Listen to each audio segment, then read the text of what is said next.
આવશે ને એ તારા છોકરાને બાંધી તારી પાસે દંડ લઈ મારું નુકસાન પણ લઈશ. યશોદાએ કીધું પકડીને લાવજે. ભગવાને કીધું આજ આના ઘરે ધામા. ઈશ્વર બહુ જીદી છે, કોઈ અભિમાન કરે ને એને જલ્દી પાડે. અભિમાન વાળાને ગમતું નથી. આ ગોપીને અભિમાન આવ્યો. ભગવાને પોતાના મિત્રને કીધું ચાલો આજ અભિમાનને પાડો. મારી તમને પ્રાર્થના, જેટલી મારી માં, બેન, દીકરીઓ, ભાઈઓ, વડીલો, કોઈ રૂપનું, કોઈ ધનનું, કોઈ સગનું અભિમાન ન કરતા. તમને જે મળ્યું એનું ગૌરવ કરો. રૂપ તમને સારું મળ્યું, ભગવાન પર ગૌરવ કરો. તમે કેટલા રૂપાળા છો, અભિમાન ન કરો. મારી જેવું કોઈ નથી. જેને ધન મળ્યું છે, સત્તા મળી, ખુરશી મળી, અને મારી પ્રાર્થના. 14 વર્ષ રામ વનમાં ગયા. ભરતને 14 વર્ષ રાજ મળ્યું પણ હલ્યા નહીં. અને આજના માનવને 5 વર્ષ કઈક સત્તા મળી જાય તો હાથમાં ઝાલો નથી રહેતો. આવું ન કરો મારા બાપ. તમારી અંદર એવા 3 ગુણ છે, સતો ગુણ, રજો ગુણ ને તમો ગુણ. સતો ગુણ તમને કહે છે ચાલ, ગામમાં કથા ચાલે છે, નકુમ પરિવાર કરી રહ્યા છે, સુરત થી લોકો આવ્યા છે, ક્યાં ક્યાંથી એના હગાવાલા આવ્યા છે, જાહેર આમંત્રણ છે, ખાવાની હારી વ્યવસ્થા છે, બેહવાની હારી વ્યવસ્થા. સતો ગુણ કે એમાં તમે આવી ગયા તો તમારા પર ભગવાનની દયા. સાંભળ્યું, ભગવાનની દયા. જીવનમાં ઉતાર્યું, ભગવાનની દયા. કઈક બુરી આદત, બુરો દોષ, કઈક અવગુણ છોડ્યો, કઈક વ્યસન છોડ્યું, ભગવાનની દયા. પણ પાછો બીજો એનો નાનો ભાઈ છે રજોગુણ, રાજકારણ, રાજગીરી, રાજ મનવાળો. એમ કહેવાય જવા દે ને, આજ કાંઈ જવું નથી, છેલ્લે દિવસે જી આવજો તો બધું પૂન મળી જશે. તારા બાપાને રાજ ચાલે, બધું મળી જાય. છેલ્લે દિવસે જશું. આજે ઓફિસમાં જી આવી ને, દુકાને જી આવી ને, વેવાની ઘેરે જાય ને, હાળાને મળી આવે ને, અહીં જી આવે ને, એ નહીં આવવા દે. અને જેની સત્તા હોય એ પકડી રાખે. એ દિવસ તમે નહીં આવો. ત્રીજો છે તમો ગુણ. અંદરથી સતો ગુણ કે ચાલો કથામાં જઈએ, રજો ગુણ કે આજે નહીં કાલે જશું, તમો ગુણ કે કાંઈ જવું નથી, હુઈ જા ને હવે, એ તમને હુવાડી દે. પણ આ 3 ગણને પકડી અને જો ભગવાનની કથામાં લાવી દે તો માનજો કન્યો તમારા પર બહુ રાજી છે, બહુ રાજી છે. અને ભગવાન ગીતામાં કહે છે સતો ગુણમાં માણસ મરે તો બીજા જન્મમાં સારું ઘર મળે, સારા મા બાપ મળે, સારી જગ્યાએ જન્મે. સતો ગુણ એટલે સારા કર્મ કર્યા હોય, કોઈ વ્યસન ન હોય, કોકને કામ આવ્યા હોય, પ્રભુ ભજન કર્યું હોય, ક્યાંક ધર્મમાં હાથ લાંબો કર્યો હોય, એને સતો ગુણ. રજોગુણમાં મરે. આ કૃષ્ણ બોલ્યા ગીતા વાંચ. રજોગુણ એટલે સારું સારું ખાવું, પોતા માટે બીજાને જેમ તેમ આપી દેવું, પોતાનું કરવું. બિસ્લેરી પાણી છે ને ભાઈ પીવા માટે છે, બિસ્લેરી નાહવા માટે નહીં, ઘણાને પીવા માટે નથી. તમે એનો દુરુપયોગ કરો ને. હું તો પરદેશમાં ફરું છું, મારે 12 મહિના ફરવાનું હોય, હું બધે પાણી પર મને ઉધરા થઈ જાય, તકલીફ એટલે હું રાખું. મારા મંદિરમાં 40 વર્ષથી હું ગરમ પાણી કરીને પીવું. 40 વર્ષ થઈ ગયા ગરમ પાણી. બહાર જાઓ તો ફિલ્ટર પીવું, કારણ કે મારે ફરવાનું હોય. અને વિદેશમાં આવો તો આપ્યું, વિદેશ ના આવે તો એને પાણી ફિલ્ટર જ આવો. મારે ત્યાં વિદેશના એટલા લોકો આવે, બધાને બિસ્લરી જ પવાની, બીમાર પડી જાય. અને હું 4-5 મહિના રહું આવું તો અહીં બીમાર પડી જાય. એટલે પાણી એક જ રાખો. જેને પાણી એક હોય એની વાણી બહુ સારી. આ પાણીથી જ વાણી બગડે માણાની. પીધેલો છે કે મેં કાંઈ નથી પીધું, લે પીધેલો જ બોલે. પાણીથી વાણી બગડે. માટે પાણીનો બગાડ ન કરશો, મારી પ્રાર્થના. હું એક ડોલમાં નાવ છું, મને કોઈ પાણી બગાડે ને ગમે નહીં. તમે મારા મંદિર આવશો ને એટલે હું ફરતો હોઉં, પછી તરત કહું બાથરૂમમાં, એ ભાઈ પાણી નહીં ઢોળતા, એ ઓછું ઢોળો. પાણીનો બગાડ ન કરો. જેવું પાણી એવી વાણી. બીજું અન્ન, અન્નનો બગાડ ન કરો. અન્ન બ્રહ્મ છે. ભગવાન કૃષ્ણ બોલ્યા બ્રહ્માર્પણમ બ્રહ્માવી બ્રહ્માગ્નો બ્રહ્મણાવતમ બ્રહ્મેન તેન ગંતવ્ય બ્રહ્મ કર્મ સમાધિના. અર્જુન, હોમવાની વસ્તુ હું છું, હોમ તો માણસ હું છું, હોમવાની આહુતિ હું છું, લાકડા હું છું, અગ્નિ હું છું, અન્ન હું છું, ખાવ હું છું, ખાનાર હું છું, અને ખવનાર પણ હું જ છું. એનો મતલબ અન્ન બ્રહ્મ છે, અન્ય ભગવાન છે, અન્ન દેવ છે. તમારી અમે થાળી આવે ને તો તમારા ઈષ્ટદેવને કહેજો ભગવાન લો જમી લો. એ તમે જ્યાં ઊભા છો ત્યાં જમવા આવશે. ઘરમાં હોય તો થાળ લગાવો, નહીં તમારી પાસે આવી ગયું કોઈ દેખે ને મનોમન કારણ કે આજકાલ જો લોકો આપણી મજા કરે, શું આ બધું ભગતડા થઈ ગયા છો, એટલે કોઈને ખબર ન પડે. થાળી હાથમાં મનથી, તમે મનથી બોલો એટલે ભગવાન સાંભળે.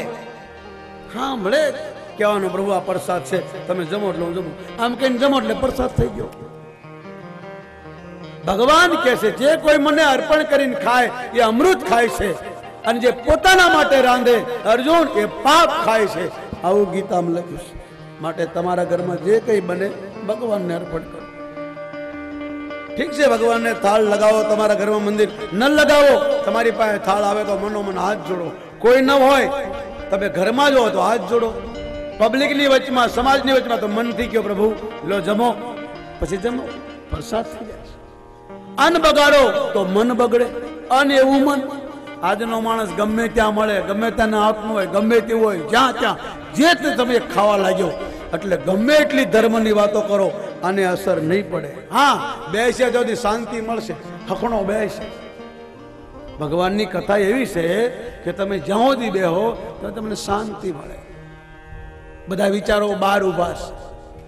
કથા પૂરી થાય એટલે તરત વિચારો પલટાય. પેલો કે લાય ક્યારની બીડી નથી પીધો, પેલો કે માવો નથી ખાધો, એટલે ચાય, હા ચાય નથી પીધો. બેનો કે હું ચાય ભૂલી ગઈ છું, વો ઘેરે રહી ગઈ, કઈ ખોલે નહીં થારું. બધાના વિચાર બહાર છે, અહીં કોઈ ને વિચાર સતાવતો નથી. શાંતિથી બેઠા, કારણ કે આ સંતનો પર્વત. સુગ્રીવ કહે છે રામને હું જ્યાં ગયો ત્યાં વાલી મારી પાછળ આવ્યો. આ ઋષુમુખ પર્વત ઉપર આવી શકતો નથી. ઋષુમુખ પર્વત એટલે સત્સંગ. સત્સંગમાં વાલી નથી આવતો. વાલી એટલે કર્મ. બધાનું બહાર ઊભું છે, આટલા બેઠા તો મારું પણ સત્સંગમાં એ નથી આવી શકતા. એટલે તમે શાંતિથી બેઠો. ઘરમાં, લગ્નમાં આવી રીતે બેહો, કાંઈક ને કાંઈક માણસ કરતો હોય. અહીં એક બોલાય છે ને બધા સાંભળે છે. એક આદમી બોલે છે, બધા સાંભળે છે. લગ્નમાં બધાય બોલતા હોય, કોઈ ના સાંભળે. ઘરમાં બધાય બોલતા હોય, કોઈ ના સાંભળે. ત્યારે એક સાધુ બોલે અને તો બધા સાંભળો. આનાથી મોટો ચમત્કાર કયો હોય? તમને હખડા રાખવા. આમાં તો કેટલી ઓવો રાજી તે ખારું ખર્યું. બાપુ હે મારે આવું ને 3 કલાક તો બે હાર્યા. કેટલી હાહુ રાજી તક આજ હારું કર્યું. જીણાભાઈ કથા મળી, હોળી ગઈ સાંજ. કેટલા એમાં રાજી થાય, કેટલાને શાંતિ મળે. કોઈ જે ઉતારે એનું જીવન ફળે. કેટલાય આવે છે ઉતારે છોડવા, ઘણા દારૂ છોડે, ઘણા માવો છોડે. મને હું બહુ રાજી થવા. મારી દક્ષિણા દાસભાઈ, મેં કોઈ જીણાભાઈ મુહૂર્ત લેવા નથી કે તમારે એટલા પૈસા આપવા પડશે, અને જાય તો નહીં કહું તમારે આપવા પડશે. હા, એની ઈચ્છા લાગે ગૌશાળાને આપે બસ. આ યંત્ર વેચાય છે, અમારે કોઈ લેવા દેવાની. છોકરાઓ પૈસા રાખે, છોકરા સંભાળે. હમણાં 4000 પેલો અંતર લઈને આવ્યો, એ ગરીબ માણસ છે. મેં કીધું લે ભાઈ આ ઘેરે આપતો જજે, કારણ પગાર આપવાનો. મેં કીધું જઈને તરત મહંત ભાઈ 4000 લઈ લેજે, ભેળવીને પાછા આપજે. કારણ કે ગાયનું ખાયનું ન ખોજ જાય ભાઈ, ગાયનું ન ખવાય. આટલા યંત્ર છે એ અમે 600 માં લાવીએ. 500 તમારી પાસે ટેક્સ લઈએ છે ગૌ માતા માટે, કે એ માટે ગૌના પેટમાં જાય. 100 અંતર વેચાઈ ગયા, 50 પાછા આવી ગયા. જેને જોઈએ એ પાછા લઈ જજો મારા બાપ. આ ગાયના પેટમાં જશે. મારી જ્યાં કથા હોય તો 100-200 વેચાય, અને એ બધા ગાયના પેટમાં જાય. તમારે એને ઘરમાં રાખવાનું. એની અંદર કંથરી હનુમાનનું નામ છે. નામ ના હોય તો કોઈ યંત્ર લેશો નહીં, કારણ કે આજકાલ લોકો નકલ બહુ કરે છે. આની અંદર યંત્ર છે, આમાં જે હવન થાય એ બધા મંત્રો છે, અને એવા મંત્ર છે સાંભળો. પેમેન્ટ તમને બતાવું. કોઈના ઘરમાં બહુ કલેશ હોય, બનતું ન હોય, તકલીફ હોય, શરીરમાં તકલીફ હોય, દવા કામ લાગુ ન પડતી હોય, આપણે જેનું સારું કરીએ આપણને ઊંધું સમજે, આપણે ગમે એટલું સારું કરીએ લોકો આપણું કર્યા પર પાણી ફેરવી દેતા હોય, તો આ યંત્રનો મંત્ર છે વીર વીર મહાવીર, સુકી નદી में चलावे नीर, भूखे को खिलावे खीर, नंगे को पहनावे चीर, हे मां अंजनी की लाडला तुम्हारी जय हो महावीर, ओम हनुमते नमः. આ મંત્ર એમાં તમે બોલી ન શકો, એની પૂજા કરો તો થાય. આજે હવન થાય છે ને તમારા ઘરમાં, તમે બહુ તો 3 દિવસ કરી શકો, નવચંડી કરી શકો, પણ આ ન કરી શકો. આ 7 દિવસ થાય. આ કુટુંબ, આ નાચ, આ સમાજ કેટલો ભાગશાળી નકુમ પરિવાર રોજ સવારે હવન કરે, લોકો નાસ્તો કરાવે, બપોરે ભોજન કરાવે, સાંજે ભોજન કરાવે, દિવસે કથા કરાવે. હવે આનાથી મોટો આ દુનિયામાં કોણ હોય ભાઈ? આવું તો કરોડપતિ ના કરી શકે ભાઈ. અને કરે તો પોતાના નામ માટે કરે. મેં ઘણાય જોયા કરાવે પછી પોતાના નામ માટે પોતાનો બોલાય, અમારી સામે અકડી ના લે. પણ આ ઝીણાભાઈ, અમારો સીતારામ, અમારો દીપકભાઈ, અમારા સંગીતવાળા હનુમાનજી સાક્ષી બધા એમ કે આપણે કથાકારે દાતાઓને અજમાને બહુ જોયા, પણ પહેલો દાખલો છે કે ઝીણાભાઈ જેવો માણસ આપણને. કોઈ અભિમાન નહીં, કોઈ દેખાવ નહીં, ક્યાંય ના બોલે મેં કર્યું. જ્યારે લાવે કોકને અમારા કાકા થાય, અમારા બાપા થાય, આને લીધે કર્યું, આને મને બતાવ્યું, અમારા વડીલ છે, આનંદ દાદા કેમ કરીએ. કોઈ દી એમ ન કીધું મેં કર્યું. જેને આવે ને માન જ આપવું. સમજો એનો ચહેરો કેવો ભોળો લાગે, જે બીજાને માન આપે, બીજાને જસ આપે, ખવડાવીને રાજી થાય, મનમાં અભિમાન ના હોય, એની અંદર હાલતો ચાલતો ભગવાન બેહી જાય. ઈશ્વર કહે છે મંદિરમાં તમે મને બેહારો છો, મૂર્તિ લાવો છો, બ્રાહ્મણો પાસે પ્રતિષ્ઠા કરાવો છો, એમાં જાન પૂરો, પણ આ તો મારી હાલતી ચાલતી મૂર્તિ છે, મેં પ્રતિષ્ઠા કરી છે આમાં. આ બધી ભગવાનની મૂર્તિ છે મારા બાપ. તમે પેલા મંદિરમાં બેઠેલા ભગવાનની પૂજા કરો, ભોગ લગાવો, 16 વાર આરતી કરો, અને આ ભગવાનની મૂર્તિ તે રાગ કરો, દેશ કરો, લડાઈ કરો, ઝઘડા કરો, કપટ કરો, ઠગાઈ કરો, તો ભગવાન કેવી રીતે રાજી થાય ભાઈ? આ ભગવાનની બનાવેલી મૂર્તિ છે. પેલી તમારી બનાવેલી મૂર્તિ, તમારું મંદિર બનાવેલું, તમે એને પ્રાણ પ્રતિષ્ઠા. આ તો હાલતી ચાલતી મૂર્તિમાં ભગવાને પ્રાણ પૂર્યો મારા બાપ. આ મંદિરની હાથે હારો વ્યવહાર કરો. આ હાલતી ચાલતી મૂર્તિ છે. અને ભગવાન કહે છે इंसान का मंदिर है, भगवान का घर है. इंसान का मंदिर है, भगवान का घर है. आना है तो आजा, किस बात की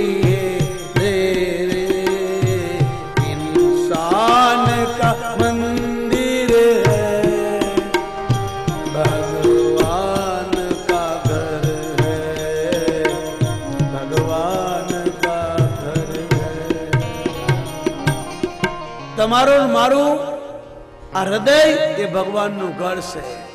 તમારું મારું માલેલું મંદિર એ ભગવાનનું ઘર છે. માટે બધાએ હાથે એવો વ્યવહાર કરો, પ્રેમથી હેલો બોલો. થોડા વર્ષની જિંદગી છે. આ વડીલો 90 વર્ષ પહોંચ્યા, આપણે ખબર નહીં 60માં હશું કે નહીં. હજી હાલે ચાલે 5 કિલોમીટર આપણે રિક્ષા વગરના હાલી શકીએ નહીં. ક્યાં જાવું? ચંદુલાલની શેઠની શેરી. ક્યાં જાવ? મોટા વરોસા હાલીને જાઓ ને ભાઈ. ત્યારે આ ડોહલાઓ, આ વડીલો, આ ગઈડાઓ, આપણા પૂજનિકો 2 કિલો 4 કિલોમીટર દોડીને જાય, હરો વહેલા ઉઠી જાય, બેહીને 2 માળા કરી લે. અને કાંઈ નાવાની જરૂર નહીં. અને આપણે 2 વાર નાહીએ અને જો 5 માળા ન થાય તો પછી નાવાનો કોઈ મતલબ નહીં મારા બાપ. નાવાનો મતલબ આ જ છે. તમારે પૂજા પાઠ ન કર્યો, મંદિર ન કર્યું, ખાલી નાઈને જ કામે જવું હોય તો નાવાની કોઈ જરૂર નથી. નાવાનો અર્થ છે કે આપણે પવિત્ર શરીરથી થયા, એને પવિત્ર એટલા માટે ભગવાનની દીવા કરી શકીએ, એને ભોગ લગાડી શકીએ, એની પૂજા કરી શકીએ, મંદિરમાં જઈ શકીએ, કોઈ સંતના ચરણે અડી શકીએ. નાવાનો મતલબ આ છે. તમે પૂજા ન કરી શકો, મંદિરે ન કરી શકો, દીવાબત્તી ન કરી શકો, કોઈ તમારા મા બાપને કોઈ સાધુ સંતને પગે અડી ન શકો, તો પછી નાવાનો મતલબ શું? એને નાવાનો કોઈ મતલબ જ નથી. નાવાનો અર્થ જ આ છે. ભગવાન કે છે શ્રવણમ કીર્તનમ વિષ્ણુ પાદ સેવનમ દાસ્યમ સખ્ય આત્મનિવેદનમ. તારે મારી પૂજા કરવી હોય તો જ નાજે. ઘણા કે અમે મંદિરો નથી માનતા, અમે કરમ ના માનીએ. કરમ તો કાગડાય કરે છે ભાઈ, કૂતરાય કરે છે. ઘણા આવું બોલે છે, અમે કરમ ને જ માનીએ છીએ. એટલે કરમ હારું, પણ કરમ તું કરે, ફળ તો પેલો કે છે ને. ભગવાન કે કરમ ભલે કર, પણ ફળ મારે આપવાનું. તારા કેવા કરમ? તું ખોટું જ બોલ્યા કર, રૂપિયા બે કર, તો કઈ તને હારું ફળ થોડું આપું? ગીતા કહેતી હૈ, અરે ફલ કી ઈચ્છા